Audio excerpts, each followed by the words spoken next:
Gift and art channel पर आपका स्वागत है। इसी वीडियो को मराठी भाषा में देखने के लिए हमारे दूसरे चैनल शो योर टैलेंट को सब्सक्राइब करें। अब ये दोनों ओर से सिलाई लगाने के बाद ये पूरा पैक हो गया है। अब जो बाकी है ये है नेफा, जिसमें से हम नाड़ी पिरोएंगे। तो इसके लिए मैंने ये पट्टी कट की हुई है, चौड़ाई में लगभग 2.5 इंच 2.5 इंच की है। अब इस पट्टी को एक ओर से सिलाई लगाकर इस तरह से हमें फ़ोल्ड कर लेना है और यहाँ से 2 बार, इस ओर से 2 बार फ़ोल्ड कर लेना है और पट्टी को कमर घेर के बराबर लेना है हमें। पहले पट्टी को हम फ़ोल्ड कर लेते हैं और इस पर रख कर इस तरह से नाप ले लेना चाहिए।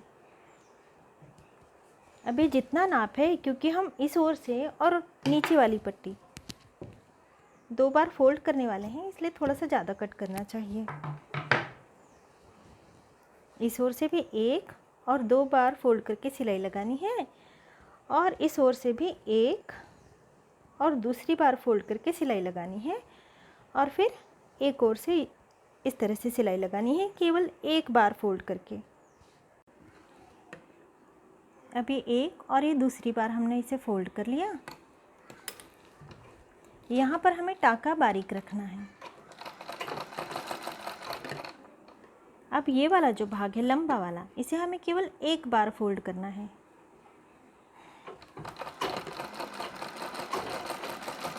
अब यहाँ तक हमने बारीक टाका लगाया। अब यहाँ पे हमें बड़ा टाका कर लेना है।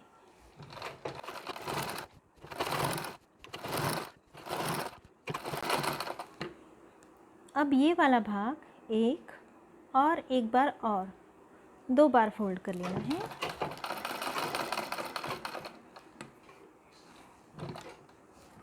अब फिर से हमें टाका बारीक कर लेना है।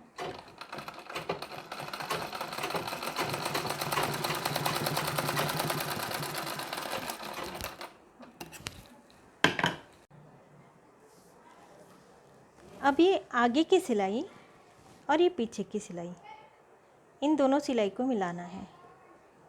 यहाँ पर सिलाई है, ये भाग में सिलाई है, यहाँ पर पकड़ लेना है।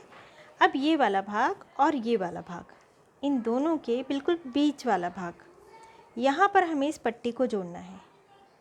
इस ओर से पट्टी फोल्ड की हुई है, ये फोल्ड वाला भाग है, पीछे की ओर से सीधा वाला भाग है। इसी तरह से हमें इसे रखना है और इसी तरह से पूरे राउंड में सिलाई लगा के इस पट्टी को जोड़ लेना है।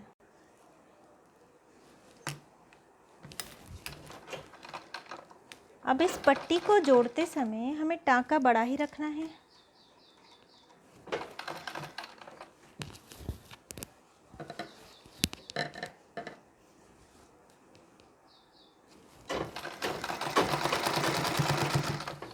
बड़ा टाका रखकर ही हमें सिलाई लगा लेनी है पहले, क्योंकि इस पट्टी पर एक और सिलाई लगेगी।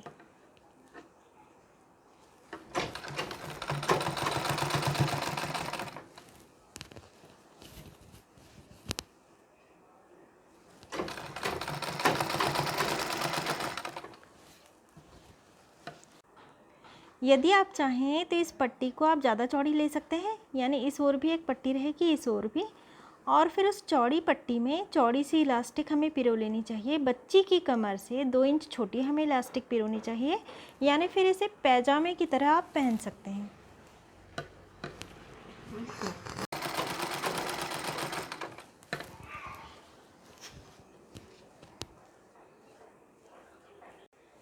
यदि धागे बीच बीच में आ रहे हों तो इन्हें कट कर लेना चाहिए।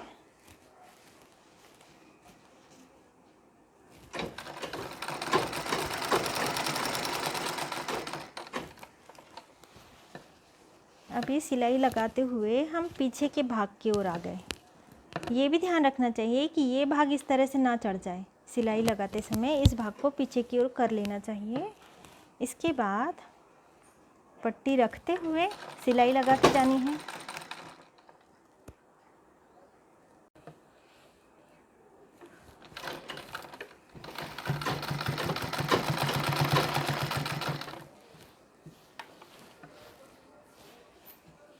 बस इसी तरह से घुमाते जाना है और सिलाई लगाते जाना है। यदि ये पट्टी बड़ी हो जाए, लंबी हो जाए, तो पट्टी में इस तरह से चिमटी ली जा सकती है, या फिर यहाँ से आप कट कर लें और फिर से 2 बार फोल्ड करके इसे सिलाई लगा सकते हैं। और यदि पट्टी छोटी पड़ गई, समझो पट्टी इतनी ही है, तो अब ये वाला भाग बड़ा है, तो इसे हमें यहाँ पर चिमटियाँ ले लेनी चाहिए और फिर इसे सिलाई लगाकर जोड़ लेना चाहिए, तो ये बराबर हो जाता है।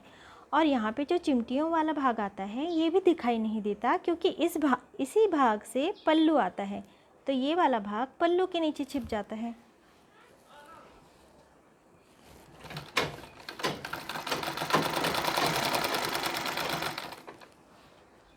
और ये वाला भाग भी, यानी जहाँ से नाड़ी जाती है और आती है, ये वाला भाग भी इसीलिए हम इस ओर लेते हैं ताकि ये पल्लू के नीचे छिप जाए।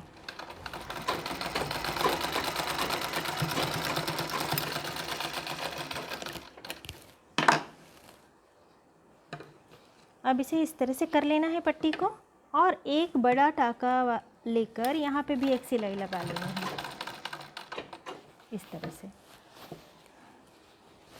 अस्तर को पीछे करते जाना है।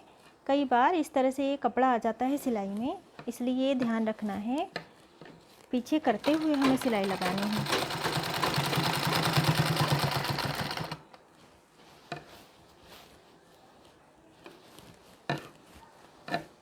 और ये वाला भाग ये इसी ओर रहेगा, यानी पट्टी के नीचे रहेगा ये वाला सिलाई वाला भाग, और इसके ऊपर हमने पट्टी को रख दिया। और इस भाग को दबाने के लिए ही हम एक और सिलाई लगा रहे हैं।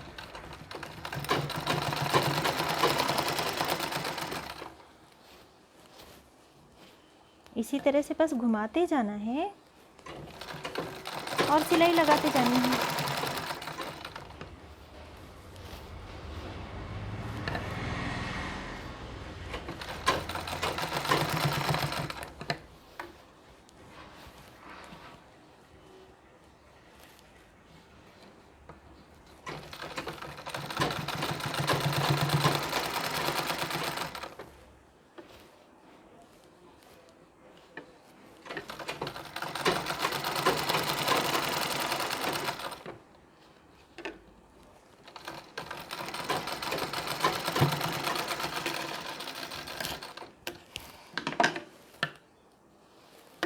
अब ये वाली पट्टी इस तरह से इस पट्टी के नीचे दब गई है, और जब भी हम इस तरह से सिलाई लगा लेते हैं तो इस पट्टी को अच्छी तरह से ये पट्टी अच्छी तरह से फिनिशिंग से फोल्ड हो जाती है।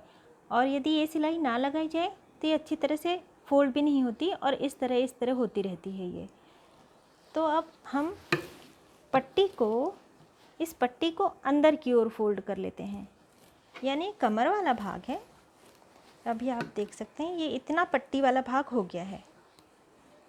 अब हम इसे अंदर की ओर इस तरह फोल्ड करेंगे।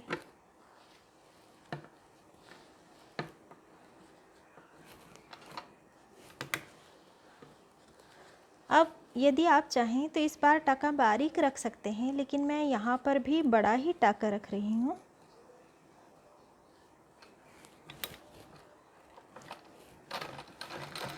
यहाँ पे थोड़ा सा पक्का कर लेना है।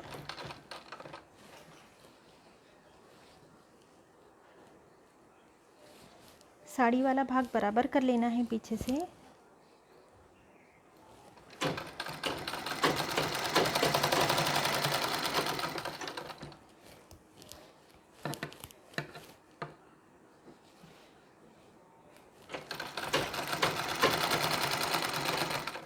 अब ये पीछे के काष्टे वाला भाग, इसे हमें इस तरह से उठा लेना है, और ये वाला साड़ी वाला भाग इसे इस तरह से बराबर करना है, और यहाँ तक सिलाई लगा लेनी है।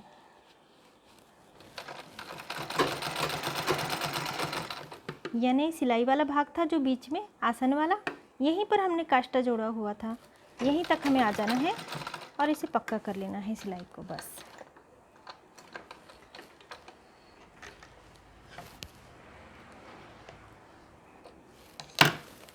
कट कर लिया हमने, यहाँ तक सिलाई लगा ली।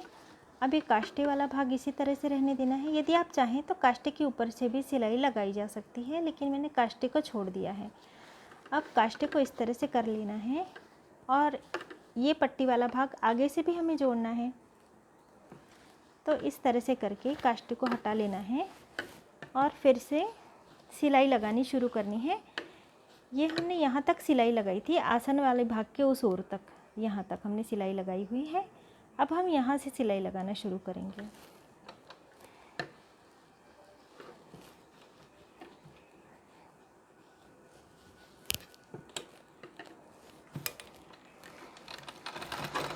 थोड़ा पक्का कर लेना है।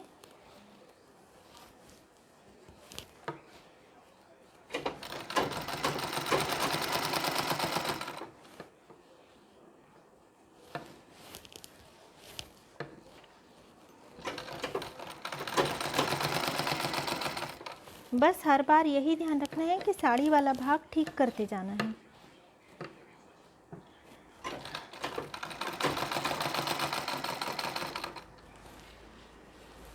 अब ये प्लीट वाला भाग, यदि चाहें तो इसके ऊपर भी सिलाई लगाई जा सकती है, लेकिन मैं प्लीट वाले भाग को हटा ले रही हूँ।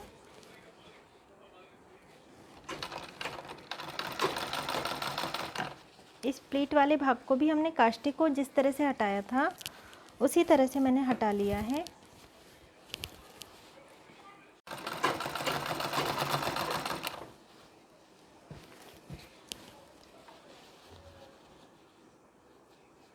अब ये वाला भाग, यहाँ से हमने सिलाई लगाई थी, ये वाला भाग आ गया है।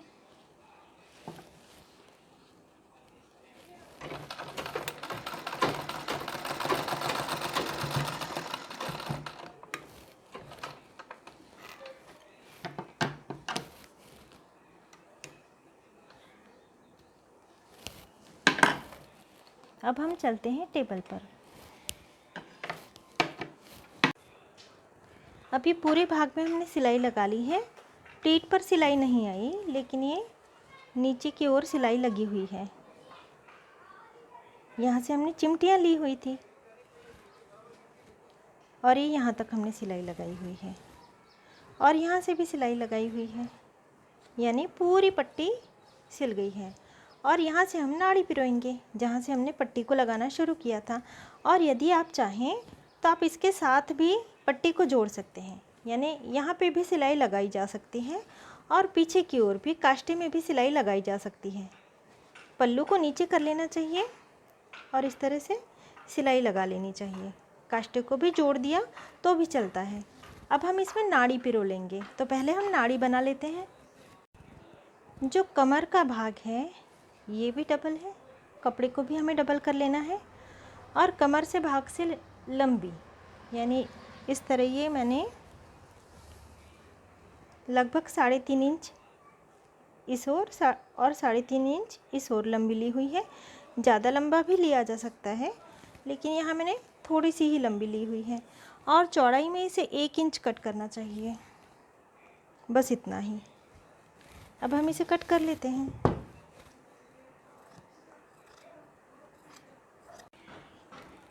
अब नाड़ी बनाते समय यदि एक भाग किनार वाला हो, यानी ये वाला भाग किनार वाला है, ये वाला भाग, तो जो वाला भाग किनार वाला हो वो वाला भाग ऊपर की ओर रहने देना चाहिए। पहले हमें कटा हुआ भाग जो हमने कट किया है ये वाला भाग फोल्ड करना चाहिए और किनार वाला भाग ऊपर रख कर यहाँ सिलाई लगा लेनी चाहिए। लेकिन यदि दोनों भाग कटे हुए हों, यानी किनार वाला भाग ना हो जो ये मोटा मोटा सा होता है, ये वाला भाग नहीं है, तो दोनों ओर से हमें थोड़ा थोड़ा सा फोल्ड करना चाहिए। दोनों पल्लों को हमने बीच में ले लिया और इसके बाद एक और बार फोल्ड करके फिर हमें सिलाई लगानी चाहिए। यहाँ पर मेरा एक भाग किनार वाला है, इसलिए इसी तरह से मैं फ़ोल्ड कर रही हूँ और सिलाई लगा लेनी है।